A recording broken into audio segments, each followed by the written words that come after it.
if any of us cannot rely on these our elders, then there's no hope for the country. That was why we then became the people that stood behind Abiola, and we were not religious. We were just young people who wanted a better country. So when he died, all of them returned to the burial. They wanted to come and be showing off. We were upset and we had to ask some of them to leave. That you cannot betray somebody when he's alive and be celebrating him when he's dead. So we did all of the things we did without having any expectation for the future of Nigeria. I mean that Nigeria would be like this in 2018. Nobody would convince me that it would be like that. I thought that the fight I was starting at that time would end very soon. That I would have a job, I would have a country that is stable. But the betrayal they betrayed Abiola lasted Nigeria for another 20 years. But the sad part is that the people that betrayed Abiola were the ones that now benefited from his struggle. I remember Chief Olusegun Obasanjo going to Zambia to say that Abiola was not the Messiah. That is what he said. And today, because Abiola died, he was able to become president for another 8 years. He would not even mention Abiola's June 12 election throughout the 8 years. It was Jonathan that thought about Abiola and tried to name the University of Lagos after him. Obasanjo never tried to name anything after Abiola, not even a road for 8 years. I took time to tell you this story so that some of you can understand where I'm coming from. That I might look very young. I have seen something in Nigeria. But it's something that I saw in Nigeria is what has driven me to come out now to say that we, all of us, must rescue Nigeria. Nigeria cannot continue to be like this. And I know so many of you have been in London, I mean the United Kingdom for a long time. But one thing that you must know is that no matter how long you are here, you can never be a British man. If this is another person's country, even when they give you the passport, inside there somewhere, they wrote it there that you are in Nigeria. And that's how they treat you. So the only way you can restore our dignity is to have a country that we can call our own. The country right now is not our own. It belongs to a few people. Nigeria has been servicing the greedy people for 58 years. It is time for Nigeria to start attending to the needy. Because you can never satisfy, once the budget of Nigeria cannot satisfy one greedy man, even if you give them every year. But it can take care of all the people who are in need, if only we pay attention to them. And you feel the pressure here. You feel the pressure of how bad Nigeria is, because most likely every time you get a phone call from Nigeria, you are afraid to pick the call. Because somebody is going to ask you to send them money that you yourself don't have. But we can change that direction now. And we don't need actually to do it in the way they do it in the old ways. We have to do it in a new way. And what is the new way? All of us that are Muslims, Christians, non-religious people should come together for the sake of humanity and save our country. Because without doing that, we will not have a country. I used to tell people, for those of you who know eBay, where they sell things, or Amazon, right? Yeah. It's a matter of time before they put Nigeria on eBay for sale. The way they are going about it, they have finished the country. But the interesting thing about Nigeria is that no matter what they do to it, the country doesn't finish. They will chop, chop, chop, chop, chop. Nigeria will still be there. There's no country that they chop like they chop in Nigeria that is still around. If our politicians come to this UK and they are allowed to manage the place, the subway or the tube will not work in another 6 months. There will be no electricity here in another 6 months.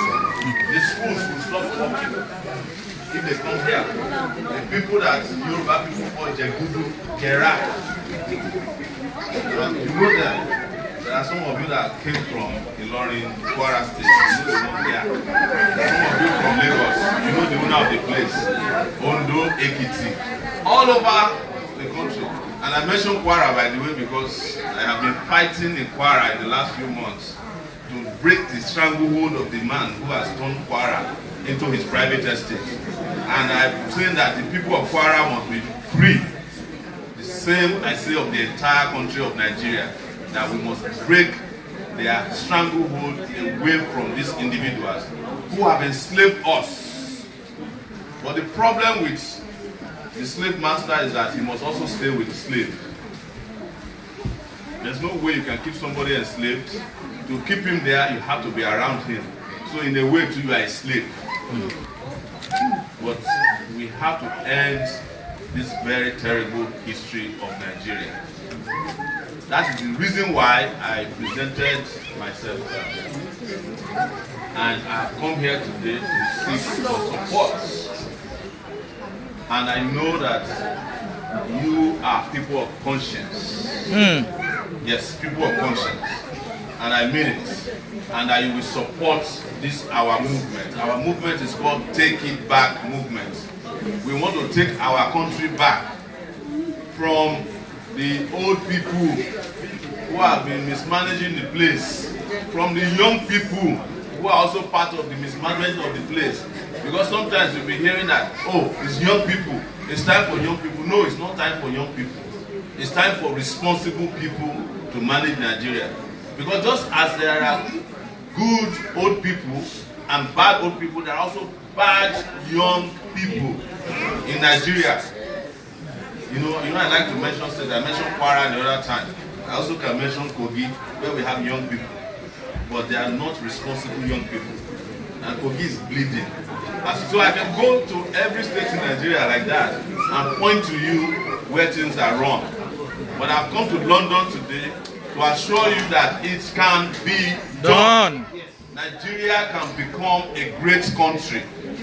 While some of you have been here in London, some other countries that were not as good as Nigeria have become greater countries. India have a lot of people in the UK. India has become so great that Nigeria spends $2 billion on medical tourism in India every year. Ghana, that is beside us, has become a better country. Nigeria spends about $1.7 billion paying school fees to Ghanaian universities.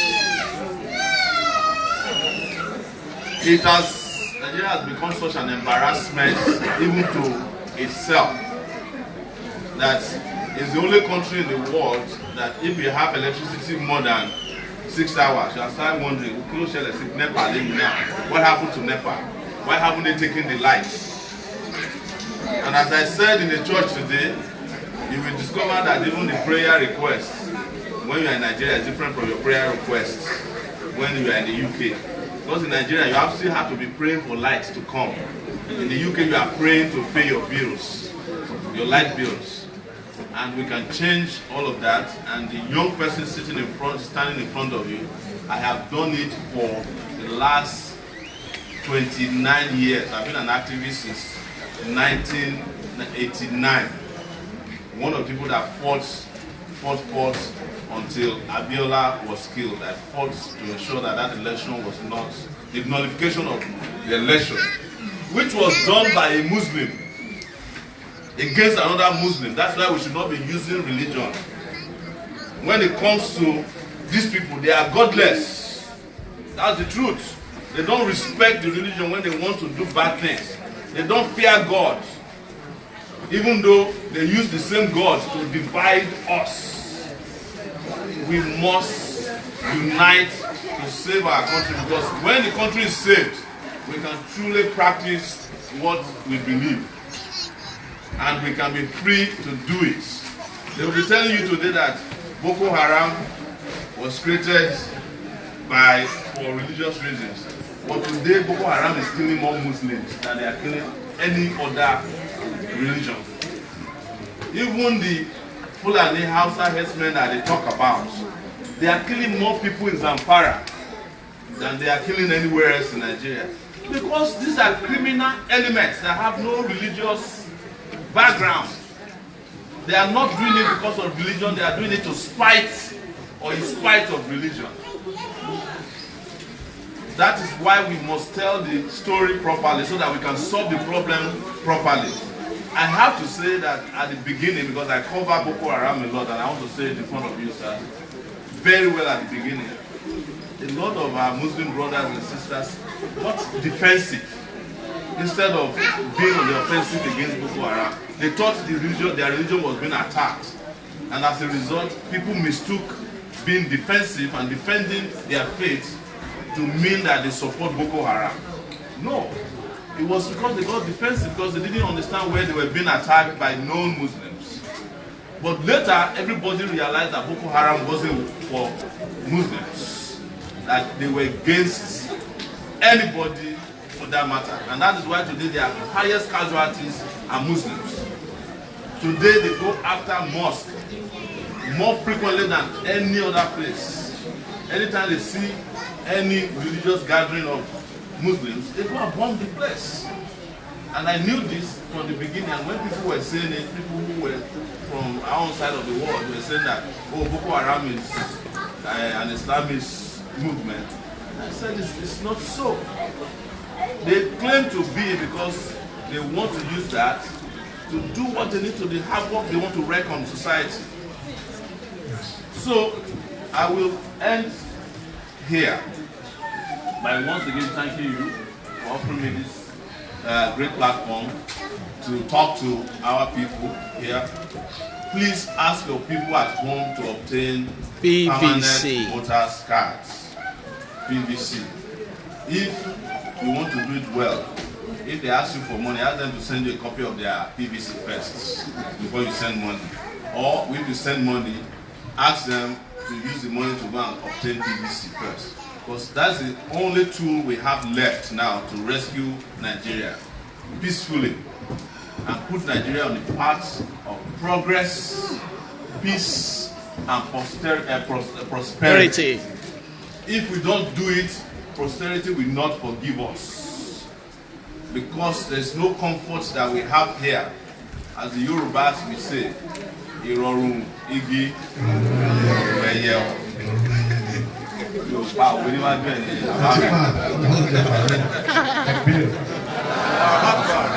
So, as long as our people are comfortable at home, we too can be comfortable abroad.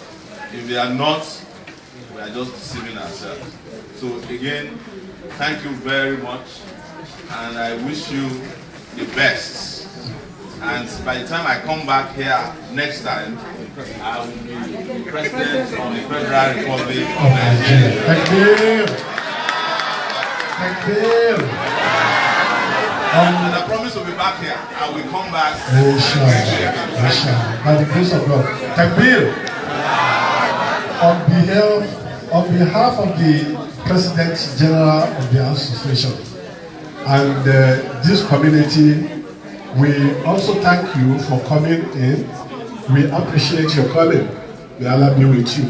As in Islam, we don't talk without asking. We want to one question from our mother. The first one to raise hand is Alaja Adelaja.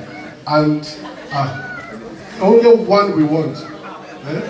Only one. Alaja Emebiru, I want to relocate Emebiru. So those are the two questions. Then we'll give prayer. Inshallah. Please. Yes, Mr. President, you're waiting. They're asking to talk loudly. I don't think I need that. Okay. Okay. Mr. President, you're waiting. Have you got what it takes to rescue Nigeria? Yes. I would like to know. Yes. I have, as I told you, 29 years. By next year, I would have been fighting for a better Nigeria for 30 years. The democracy we have today in Nigeria, which started 19 years ago, it will also be 20 years next year, coincidentally. I stood with others on the street of Nigeria fighting against the military for 10 years, between 1989 and 1999. I left Nigeria in 1999 and relocated to the US because I didn't want to stay around. I had become sick, having been abused, been in detention 8 different times, beaten up, tortured by the police, soldiers, expelled twice from the university. I'm just telling you that if you needed someone who is a Teflon, you have it in me. If you needed someone who has intellectual capacity, you have it in me. I did my degree in Nigeria at the University of Lagos, spent 6 years instead of 4 because of expulsion and political crisis. I went to the US where I studied and obtained a master's degree in public administration at Columbia University in the US. I started the newspaper known as SAHARA Reporter while I was there, and it's been around for 12 years. And that newspaper is an equal opportunity offender of the rich, powerful, and corrupt political class in Nigeria.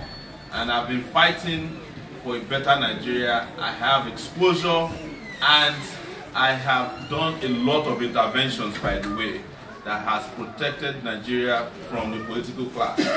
Apart from fighting the military, we were the ones who used our tool to defeat the total agenda of our brother in Ota, our father in Ota. We used the same method, yes, we used the same method to bring to power a minority person in 2010, when President Yar'Adua was sick and a cabal led by his wife was holding Nigeria to ransom. We broke Nigeria free from that, and that was how a minority from the Niger Delta region became the president of Nigeria for the first time, Goodluck Jonathan. We made that happen. And after that, 4 years later, 5 years later, it was the monitoring of the election that we did that made it possible for a dominant party, PDP, to lose election to a new party. So the party-to-party transition that happened in Nigeria was made possible by our publication. Reason was simple. We were able to publish the first 10 state results the same day of the election. The way they lose election in Nigeria is when the night creeps into it, they change the results. But because of that, and because they couldn't change the results, the PDP sent a minister, his name is Orubebe, to go to INEC. He sat on the floor and said, I cannot accept this result. Yes. But if that hadn't happened, we may not even have had Nigeria. And now, yes, if that election had been rigged against the man who is there today, this is our father who comes to London a lot, President Buhari. But I just want to let you know, because I have to read my history to you. Sometimes my looks can be a little bit deceptive, and my haircut. Thank you very much. Brother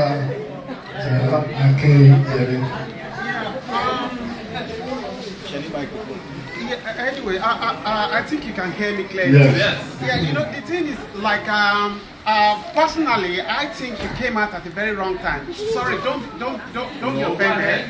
Yeah, you know, the thing is this, like, I really admire you. I followed your work for so long.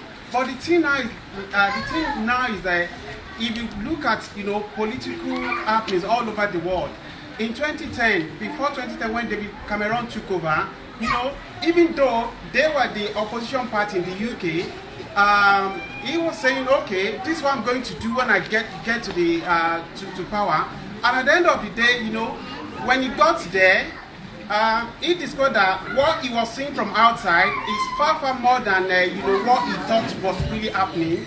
And that's someone that was, like, I think he was in what they call the private, you know, among the MPs that have information on the running of the government. In your own case, like Buhari as well, they were saying, okay, Jonathan, let's get rid of Jonathan. 6 months we're going to have electricity and these and things like that. But what I'm trying to say here, you know, it's always difficult for the opposition, even who are very close, to the ruling party, to have a a clear understanding of what's really going on, because you know the ruling party always hides some things from them. So and those are the ones that are already in power or maybe in opposition. So but now you are coming from I'm sorry to say nowhere. You don't have information about key things. So and then I don't even really know your manifesto, because I look at one a time when you went to we went somewhere in the north, and there was this activist lady, this Zainab, I can't remember the other name, said, okay, Sowore, tell me, don't just tell me I want to be president, tell me what you want to do. And the thing is, truly, Buhari is not doing so much, but at least is on a little track. Now, listening to your analysis on him, like when you came somewhere to the UK, like a few weeks back, he's not really doing it very well, but at least he's on a track. But you're from outside, so how are you going to? You don't have the information. Thank you. So, okay. Thank you very much. I understand what you are laboring to say, and I'll put it very succinctly to you. You think I am an outsider because I have not been in government. No, that's not true. I'm actually very knowledgeable about Nigeria to the extent that I know, as I'm standing here, how much Nigeria makes on a daily basis. Unfortunately, I also know how much is stolen from Nigeria on a daily basis. So you cannot say that that is not knowledge. You see, the way you are expressing yourself is the way a minister expressed himself to me on a radio show in Ibadan. They called me inconsequential. Because they looked at me and said, who is this boy? But let me explain something to you. The governance in Nigeria is not as complex as you think. The problem is that we don't have people who understand how simple it is to solve complex problems. That's the problem with Nigeria. Even President Buhari that you are talking about came, when he left power, was kicked out of power. He had not gone to university. He has not been on the board of any public companies since he left in 1985. But he came back and you admit that he's trying. But where Nigeria today is that we cannot be working what we call wuru to the answer. We cannot be working with somebody who is trying when we can be doing very well. The problem, let me break it down to you, is that our leaders of today, they are thinking in analog manner. Whereas the rest of the world has reached a digital path. So the way to solve our problem is to put digital solutions to digital problems. Don't confront them with analog solutions.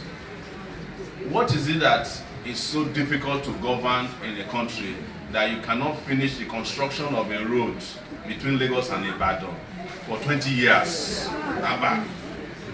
That's how long they have been trying to fix Lagos-Ibadan highway. And when I went to Ibadan to say that we can do it in 1 month, people said, no, it's not possible. Because I had to break it down to them that you can do 4 kilometers day and night, and by 1 month, the rest of the road would have been done. How many kilometers is Lagos to Ibadan highway? It's 120 kilometers. In Scotland, they built the wrong way overnight. Nigeria, it took 5 months. Why are things so difficult? Well, let me answer finally, sir, because I know you have no time. Some of the campaign manifestos that I have been campaigning on, the government is starting to implement it. Last week, they said they want to increase worker salary to 66,000 naira. It used to be 18,000. I said I will increase it to 100,000.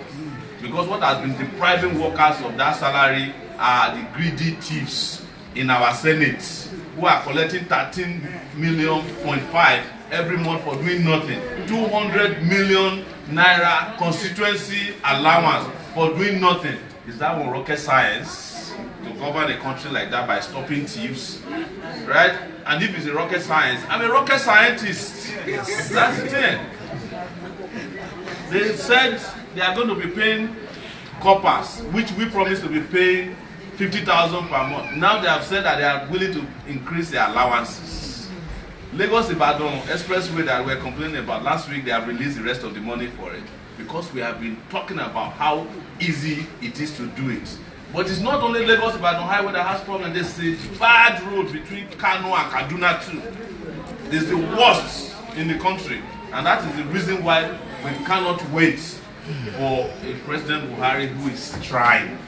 No, we need a leader who is a doer, not a leader who is on trial. That's the truth, and I will say it anywhere, because his coming to power has been attributed to us too. But it is time that we help him retire, because we cannot be doing trial in governance, trial and error as they call it, because kids need to go to school, and we are trying with their, when we are trying and doing trial and error, we are messing with their future. Hospitals need to be put in that place so that the president himself don't need to be coming here to brush his teeth in London. That's what other countries do. That is why this society here works. So I know we don't have time. If you want to engage me, please. I just want to tell you, you got something wrong. I wouldn't call you, I have to say something to you. I wouldn't, because when you came out, you had my vote, but my face just with, how are you going to do it? But what I just stood up to say is that I watch your altercation with Barrister Bayo Shitu. I will never call you inconsequential, like you just said. No, that's not what I was trying to say. I'm saying that by I saying will never address you that. thank you. Anyway, I'm happy you have to thank everyone, and you expect that even more than that. Thank you very much. And you know the reason why we don't take more questions, because we are giving him 10 to 15 minutes, and we're supposed to leave here 3:15, and this is 3:20. Most of us are sitting down. We're supposed to be in a meeting. We call it. I will turn to Professor Baderi to give remark and closing prayer. Anyway, thank you so much, Mr. Sowore, for coming. I really appreciate you. Your coming indicates that you know that there's a community here. Yes. And we wish you all the best. Thank you. I believe we'll be meeting somewhere else very soon, because I know you are coming somewhere else very soon where I will be. But as the gentleman there said, I think, you mentioned that we are in the digital age now, and there's a lot of knowledge around. Yes. People are aware, and one good thing about Nigeria is, most Nigerians today know what they want. I will also, I'm not saying perhaps maybe whether we are adopting you or not. What we are saying is, we really commend your effort. Yeah. And we commend all those. You have every right to want to seek this position. And we believe all others who are also doing the same. But I think what will really help, what will help you and help us and those who listen to you, is, as he said, perhaps maybe if you could have a succinct manifesto for people, for people to know, what you really feel Nigeria needs at this point in time and how you are going to achieve it. I think this is what everybody is looking for. We know that the country, as you said, is not where we want it to be. And as I mentioned earlier, people know what they want now.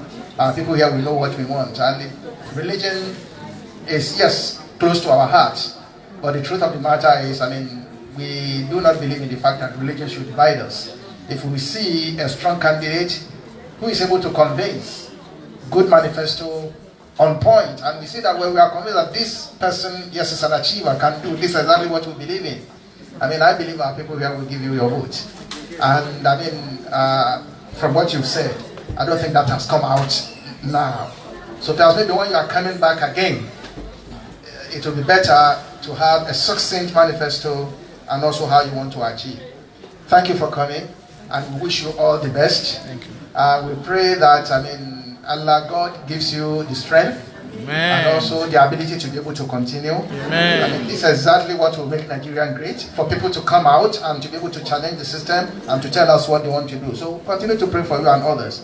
kọ́nà kó máa ṣọyìn lọ kó máa ṣọyìn bọ̀. Amen. ṣe ń fò lókè tẹ́rin lójú títì lórí ọkọ̀ ojú orin ọlọ́run máa fi ṣe ọ̀rọ̀ ṣọyìn. Àmín. And all of us as well bá a ṣe fẹ́ kí Nàìjíríà ò rí lójú ẹ̀mí wa ọlọ́run á jẹ́ kó rí bẹ́ẹ̀. Àmín. We pray that in our time and in our children's time may Nigeria be better than this. Amen. Subhana rabbika rabbil izzati amma yasifun wassalamu ala al-mursalin walhamdulillahi rabbil alamin. Sallu ala nabiyil karim. Sallallahu alaihi wasallam.